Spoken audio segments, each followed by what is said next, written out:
Your website is the front porch of your business. It's the first place people go to before they actually come see you in person many times. So it's important to showcase who you are in a simple, attractive manner that leaves the call to action very clear for the potential customer. So here are some highlights to pay attention to. First of all, attractiveness of your website.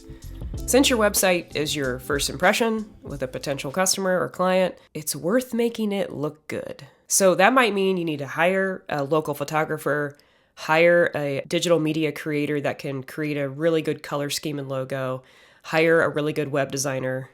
Shameless plug for myself. Second, make it really simple. What exactly do you do? What do you sell? Some customers will come on a website and be totally lost as to what this company does because they make it so complicated, maybe trying to puff themselves up that they're really good at this particular work that they do. But making your language simple actually helps customers know what exactly you do. If creating simple language for what you do and what you offer is difficult for you, there are people out there that know exactly how to get that simple language out of you by asking you a lot of good questions. I have a link in my SEO playbook that leads you to story brand writers. Story brand writers ask you a lot of good questions to try to get to the heart of what it is that you do, and they know how to communicate it in a simple way to a potential client. Some of them also create what's called a wireframe for your website. Some of them don't, but some of them do, and that can be really helpful. The wireframe just says, this is where you put the information on your website, or especially on your homepage. They may just help you with a homepage edit, but a story brand editor is great. But if you can collaborate with the people at your work on how you can make things simpler, that will be a huge advantage to clients actually following through on the call to action. This is a bit of a back end tip to your website, but the name that's on the back end that Google crawls and sees information for, it will crawl your name and your tagline actually too. But the name on your website matters, and we talked about that in the Google Business Profile. The name on your Google Business Profile needs to be the exact same as the name on the back end of your website. If you don't know how to do that, if you have a web administrator, they will know how to do it. If you do have access to the back end of your website, but you don't know how to do that, and there's no web administrator, it's usually a pretty easy thing to try to Google, but also I could probably figure it out with you. And if you need that help, contact me. We'll figure it out together. Headings, this gets very technical, and that's why it's written down in the SEO playbook. But just because these go hand in hand, I do want to address it, and headings really matter. To get technical about it, there's 6 different headings typically on a site when you're dealing with typography. You've got heading 1 all the way through 6. Heading 1 is very important. That should be what's the name or the tagline of your business on your homepage, or on each page, the name of that page. That's going to be an H1, and the H2 is going to be a little bit more of a descriptive to the H1. Those 2 are the best ones to focus on for now.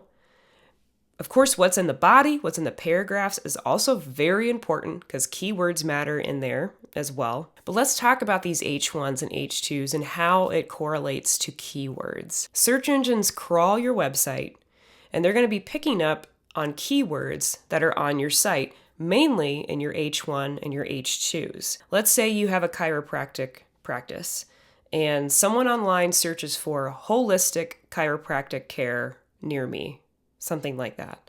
If that actually is you, if you are a holistic chiropractor, you need to make sure that holistic and chiropractor are somewhere in those top hierarchies called heading 1s and heading 2s. On your homepage, as it's made more simpler by my previous tip, you can put that you're a chiropractic office focused on holistic care, something like that. If that's in your H1, H2, there's a good chance someone's searching for that, as it's going to match up a lot better. That's just one part of the whole algorithm of how this works, but that's a very, very important part. Again, you may have a web administrator that knows exactly how to do this, and you can ask them about changing some of your H1s and H2s because they will know how to have that hierarchy set correctly.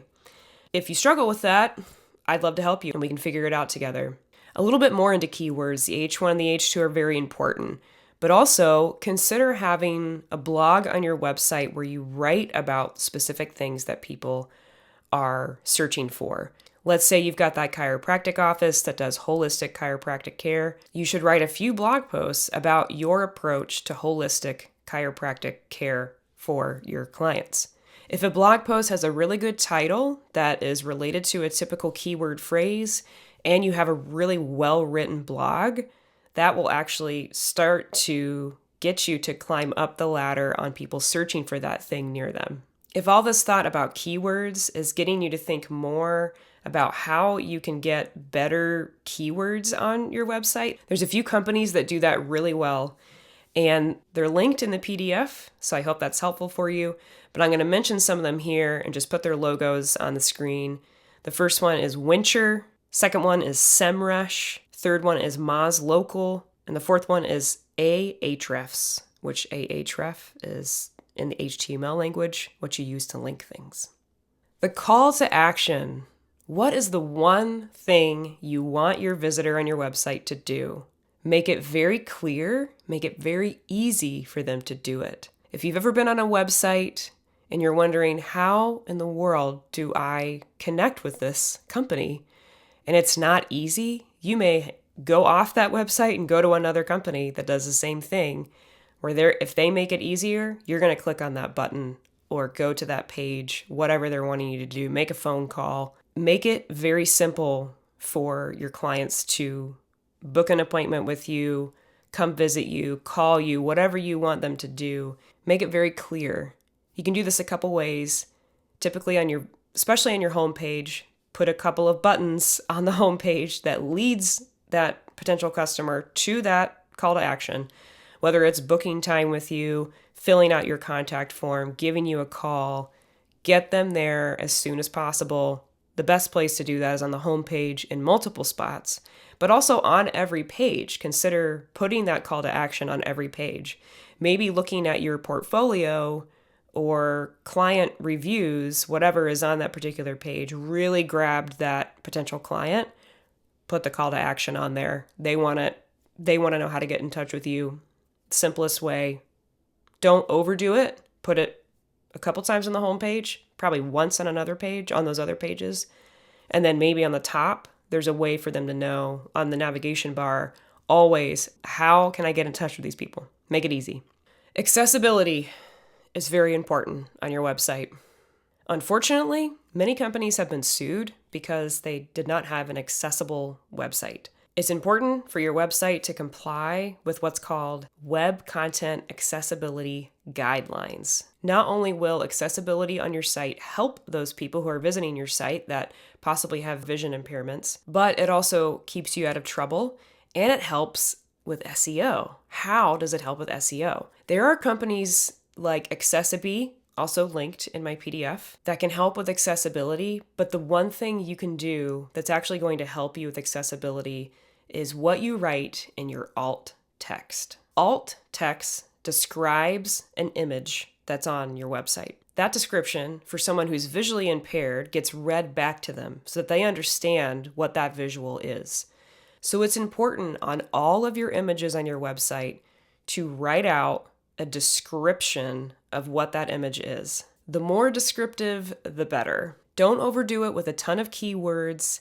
Actually, over keywording your website will be points negatively against you, but describe the image like you would describe it to someone who couldn't see the image. Now, where you do this on your website, again, is going to be on the back end of your site. Another plug for the fact that I can help you with that, but your web administrator should also know how to do that.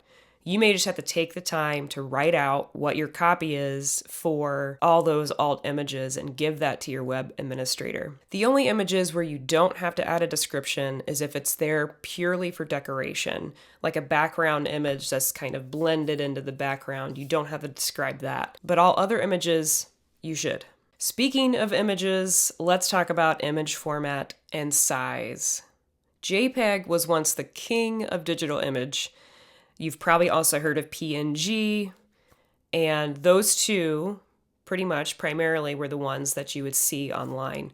Well, there is a new image type in town, and it is much more friendly to SEO. It's faster at loading, and it's typically a smaller file size, which means it'll load faster on your website, which is a big plus for you as well.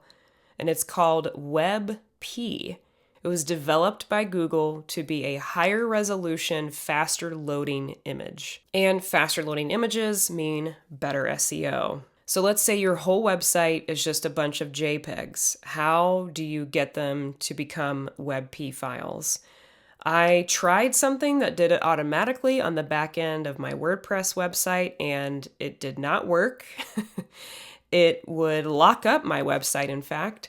I have found the best route to do. It may take you some time. Again, you may have to get your web administrator involved.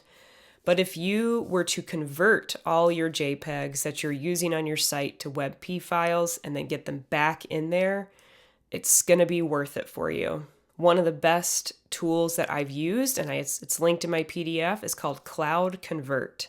Now, if you don't have a subscription to Cloud Convert, you can only do a few of these conversions per day, and they will let you know that you are done for the day. Even if you log in a different browser, they still know, because I think they're tracking it by your IP address. Also, another helpful tip is to keep these images 1 megabyte or lower than that. Typically, let's say you have a 2 megabyte image that's on your site. It's a JPEG. You give it to Cloud Convert to convert it to WebP. It's actually going to drop significantly in megabyte size. It actually might be completely under a megabyte at that point. There are other tools to lower the image size. Canva can be a really good tool to do that as well. If the conversion to WebP is still higher than a megabyte, you could use Canva, and there's some tricks on how to do that I can't get into right now because it's not part of the PDF, but I'd love to help you with that if that's something you would like. Those are my helpful tips about how to get your website more SEO friendly. I hope it was helpful.